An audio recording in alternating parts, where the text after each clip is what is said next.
একটু লেট হয়ে গেল তাই না? সরি স্যার, আজকে একটু লেট হয়ে গেল, কালকে থেকে আর হবে না। না না, এইভাবে বললে তো হবে না। আপনি এক কাজ করেন, আপনি আগামী দিনগুলিতেও লেট করবেন, কি কি অজুহাত দেখাবেন সেটা একটা লিস্ট করেন, লিস্ট করে আমাকে দেন। সরি স্যার, আর লেট হবে না, বাসায় একটু সমস্যা ছিল। শোনেন শ্রাবণ সাহেব, আপনার যেমন বাসা আছে, বাসায় সমস্যা আছে। এই অফিসে যারা কাজ করে সবারই বাসা আছে, সবার বাসায় কিছু না কিছু সমস্যা আছে।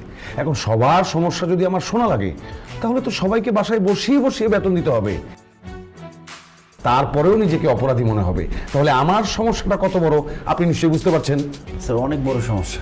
আচ্ছা শ্রাবণ সাহেব, আপনার কাজের গতি এত স্লো কেন? একদম গরুর গাড়ির গতি। স্যার আমি ট্রাই করছি, আমার গতি একদম চিতাবাঘের গতিকে ছাড়িয়ে যাবে। বাহ, ভেরি গুড। গতি পাল্টাতে পারলে খুবই ভালো, আর যদি গতি পাল্টাতে না পারেন, স্যার আমি আমার গতিকে খুব তাড়াতাড়ি পাল্টে ফেলবো। বাহ, খুব ভালো।